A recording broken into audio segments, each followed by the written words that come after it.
whipping winds, relentless rain, power outages, damaging hail, and dangerous tornadoes. The severe spring storm season arrived with a dangerous threat to green country. I told everybody we needed to get out of here. This year's severe weather season is already off to an active start. We've had 2 tornadoes. It's like really a freight train. It was just like... Hundreds of homes destroyed, businesses ruined, and lives ripped apart. Tonight, how to prepare before storms hit, the plan of action you'll need when the system strikes, and what to do in the aftermath. Welcome and thanks for joining us for the 2 Works For You Stormshield Severe Weather Guide. I'm Stormshield Chief Meteorologist Brett Anthony. The 2 Works For You Stormshield weather team is working to keep you safe this severe weather season.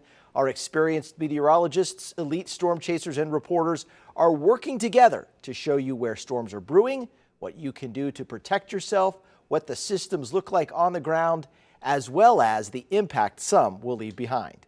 So what can you expect for the rest of this severe weather season? A weather pattern that started cycling last fall will continue to circle the globe through the summer.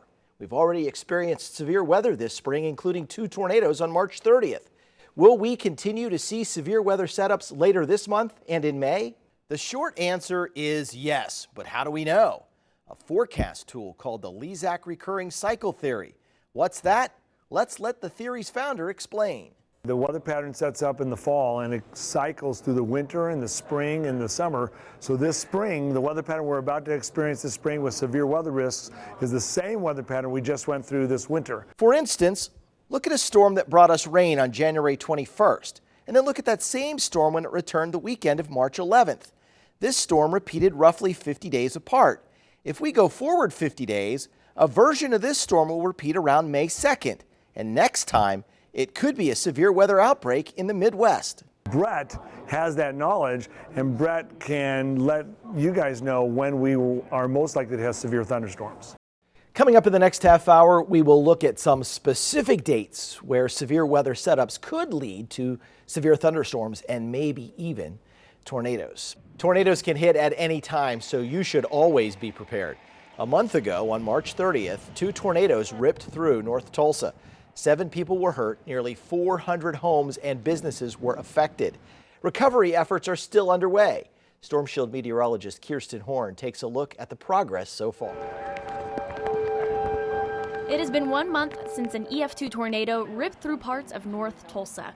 Debris spread for 20 miles as winds tore off roofs, blew out windows, and broke trees from Skiatook to Verdigris. With the swirling vortexes, Jeff is one homeowner in Stone Canyon near Owasso whose home took a hit. I was in the process of bringing a load of my possessions down from my home in Wichita and moving from Wichita to Owasso, and I was an hour away when the tornado hit. Got a phone call saying, we've got a tornado about 10 miles west of here. Now, while Jeff's house just suffered moderate damage, here we are only a few blocks away, and you can see these homes behind me still being rebuilt from last month's event. While cleanup in the area has made headway, Jeff says emergency responders' quick response is what was most impressive. Just in those first few hours, they just did an outstanding job securing the areas that were damaged. And I'm sure it wasn't just here at Stone Canyon, but between Claremore and North Tulsa, they did an outstanding job. As they get to my house, although new to Oklahoma, this encounter was nothing new to him. Been close to them as a homeowner and have responded to a lot of them as a firefighter. And I will tell you what, even with all that experience, I've probably responded to 5 to 10 communities that have been hit as a firefighter over the years. You're still not ready to be hit yourself.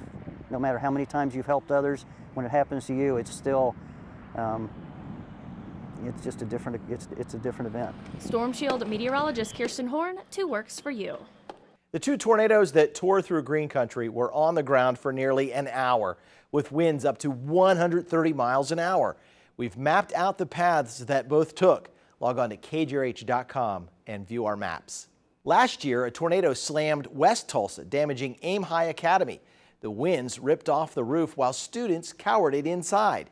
Coming up in our next half hour, 2 Works For You reporter Nathan Edwards shows us how Aim High is bouncing back. Living in Tornado Alley means that some of the most experienced meteorologists in the world live and work in our backyard. Stormshield meteorologist Brandon Woolley gives us an inside look at the National Weather Center.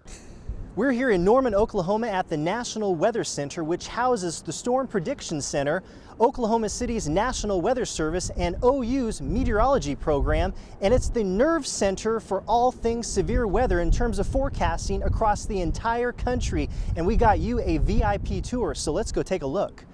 It's a $69 million building housing more than 500 scientists, meteorologists, and students with one goal, bringing you the most accurate forecast. At the center of it all is the Storm Prediction Center. This is the Oval Office of Weather. A group of meteorologists work around the clock to predict when and where severe weather will happen. So the Storm Prediction Center is here in the National Weather Center, and they are forecasting for the entire lower 48, issuing those severe thunderstorm and tornado watches. That's their county warning area. Next door to the Storm Prediction Center is the Norman National Weather Service. The scientists inside forecast for western Oklahoma, including Oklahoma City and parts of northern Texas. The state-of-the-art building that was constructed just 10 years ago brings all this weather knowledge under one roof. We need to have all of these experts here to be researching all of the different types of weather, especially the severe weather that we have around here. One new and exciting project researchers are working on is the Facets program. It's a high-tech way to alert people of severe weather. Right now you're either in a warning or you're not in a warning. You're in a watch or you're not in a watch. Imagine being able to know about a storm's impact before it even arrives. And what Facets is meant to do is to kind of go into more of probabilities, where we give more information just than yes, you're in a warning, no, you're not in a warning. Try to give some idea of what the probability is that you're going to be impacted. Helping out with all the forecasting is some of the world's most advanced mobile weather equipment, including Doppler radars that can be deployed during severe weather outbreaks. It's definitely a cool place. Now, our partners here at the National Weather Center, we get the data ingested from them into our weather center, and using our own local forecasting knowledge for eastern Oklahoma, we can give you the most accurate weather forecast for our area during severe weather outbreaks. I'm 2 Works for You Stormshield meteorologist Brandon Woolley.